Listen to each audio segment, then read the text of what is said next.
श्री स्वामी समर्थ. स्वामी महाराज तुमच्या सर्व चांगल्या इच्छा पूर्ण करो ही स्वामींच्या चरणी प्रार्थना करते आणि आजच्या या नवीन व्हिडिओला सुरुवात करते. आजच्या या नवीन व्हिडिओमध्ये आपण मकर संक्रांत 2026 बद्दल संपूर्ण माहिती जाणून घेणार आहोत. मकर संक्रांतीला कोणते 5 शुभ रंग आहेत, कोणत्या साड्या घालाव्या, कोणत्या घालू नये, बांगड्यांचे नियम, मकर संक्रांतीची संपूर्ण माहिती आजच्या व्हिडिओमध्ये आपण जाणून घेणार आहोत. त्यामुळे व्हिडिओ जर आवडला तर चॅनलला लाईक, शेअर, सबस्क्राईब करा. चॅनलवरती नवीन असाल तर कमेंटमध्ये श्री स्वामी समर्थ लिहायला अजिबात विसरू नका, जेणेकरून स्वामींची तुमच्या कुटुंबावरती, मुलाबाळांवरती अगदी भरभरून अशी कृपा होईल. मकर संक्रांत 2026 मध्ये 14 जानेवारी वार बुधवार या दिवशी असणार आहे. सन 2026 मध्ये सूर्य दुपारी सुमारे 3:13 धनु राशीतून मकर राशीत प्रवेश करेल. यालाच संक्रांत म्हणतात. शुभ मुहूर्त म्हणजेच पुण्यकाळ हा सायंकाळी 3:13 पासून ते 5:45 पर्यंत असणार आहे. या काळात केलेली पूजा, दान आणि स्नान किंचित अधिक आपल्याला फळ दिले जाते. मकर संक्रांत हा हिंदू सण सामान्यतः सूर्यदेवाला समर्पित असलेला एक मोठा धार्मिक आणि उत्सव आहे. सूर्य आपल्या वार्षिक मार्गात उत्तरायण म्हणजेच उत्तर दिशेने प्रवास सुरू करतो. याला मकर राशीत प्रवेश म्हणतात. सूर्यदेवाची पूजा म्हणजे सूर्य आपल्या उत्तरायणात जातो, त्यामुळे जीवनात प्रकाश, नवीन ऊर्जा व आशा येते. काही लोक या दिवशी पवित्र नद्यांमध्ये स्नान करतात. याला मोक्ष आणि पापक्षय मानले जाते. हा शेतीचा, कापणीचा, नवजीवनाचा आनंद उत्सव आहे. गरजू लोकांना अन्न, वस्त्र, तिळगुळ, कंबल देणे हे अत्यंत पुण्याचे मानले जाते. या सणाच्या विविध भागात भिन्न परंपरा आपल्याला तरी दिसून येतात. त्याचबरोबर सूर्यदेवाचे आभार मानणे, शांतता, समृद्धी, आनंद देण्याचे काम हा सण आपल्याला करत असतो. तर आजच्या व्हिडिओमध्ये मी तुम्हाला मकर संक्रांतीला कोणत्या 5 शुभ रंगांच्या साड्या ज्या आहेत तर त्या घालायच्या याबद्दलची माहिती देणार आहे. कारण की मकर संक्रांत हा प्रत्येक सुवासिन महिलेसाठी अत्यंत खास असा सण असतो. प्रत्येक घरामध्ये या दिवशी हळदी कुंकवाचा कार्यक्रम हा केला जातो. सुवासिन महिला 16 शृंगार करून आपल्या घरामध्ये पूजा करत असते आणि मकर संक्रांतीला तिळगुळ दिले जातात आणि प्रत्येकासोबत गोड गोड बोललं जातं. सूर्योदयापासून पवित्र स्नान करणे शुभ मानले जाते. नदीच्या जलात स्नान असल्यास पुण्य दुहेरी मानले जाते. पूर्व दिशेकडे उभे राहून ओम सूर्याय नमः म्हणत सूर्याला जल अर्पण करणे अत्यंत शुभ आहे. या दिवशी तीळ, गूळ, खिचडी इत्यादी परंपरागत पदार्थ देवाला अर्पण करून ते खाल्ले जातात. आज दिवशी गरिबांना तीळ, खिचडी, कंबल, वस्त्र आणि अन्नदान करणे अत्यंत शुभ मानले जाते. त्याचबरोबर मकर संक्रांत हा सूर्यदेवाचा सण असला तरी भारतातील अनेक राज्यांमध्ये हा सण महिलांच्या सौभाग्य, आरोग्य आणि समृद्धीशी थेट जोडलेला आहे. कारण समजून घेतलं तर हा सण महिलांना किती महत्त्वाचा आहे हे आपल्याला कळेल. कारण महिलांसाठी हा सण मंगळसूत्रासारखा सौभाग्याचा दिवस मानला जातो. या दिवशी पिवळ्या हळदीचे महत्त्व आहे. तिळगुळाचे सेवन केले जातात. बांगड्या, कुंकू, बिंदी, देवीची पूजा केली जाते. सर्व स्त्रियांच्या आयुष्यात सौभाग्य वाढावे असे मानले जाते. त्याचबरोबर या दिवशी शरीराला उष्णता मिळावी म्हणून तिळगुळाचे सेवन केले जाते. या दिवशी महिला आपल्या आजूबाजूच्या मैत्रिणींना बोलावतात आणि एकमेकांना भेटतात. एकमेकींना हळदी कुंकू लावतात.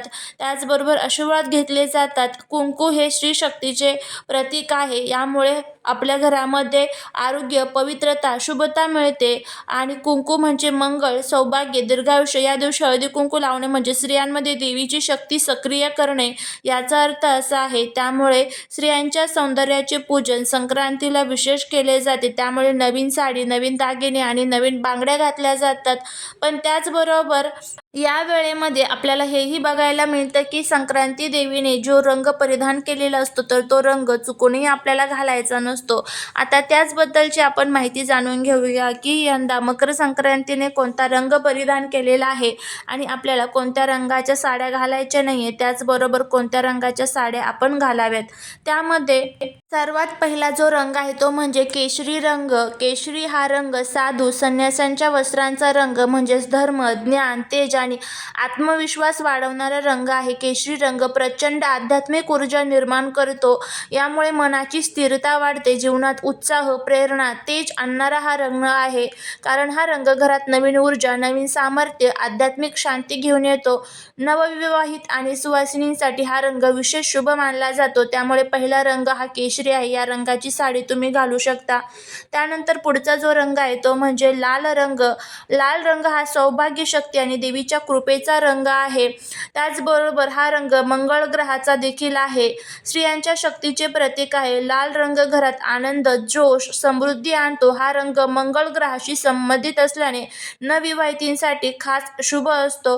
लाल रंग हा गोड गोड बोला या संक्रांतीच्या भावनेशी अगदी जुळणारा आहे.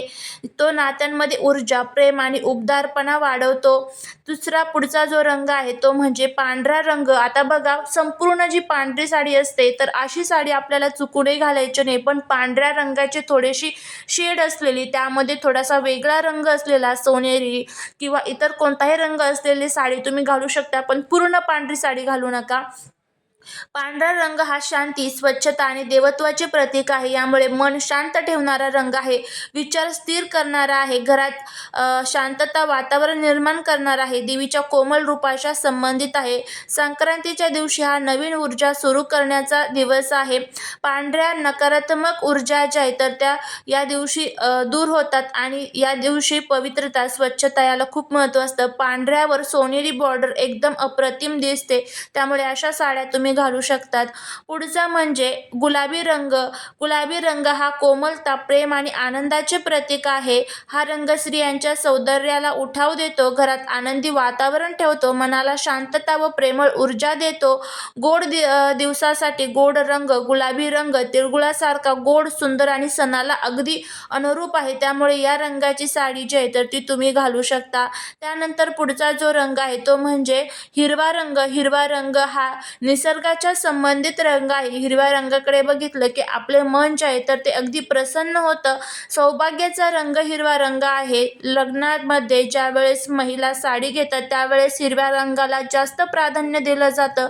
त्यामुळे हिरव्या रंगाची साडी जी आहे तर ती तुम्ही घालू शकता. अशा पद्धतीने हिरवा, केशरी, लाल, पांढरा, गुलाबी हे 5 शुभ रंग आहेत. या 5 शुभ रंगांच्या साड्या तुम्ही आवर्जून या दिवशी आपल्या घरामध्ये घालू शकता.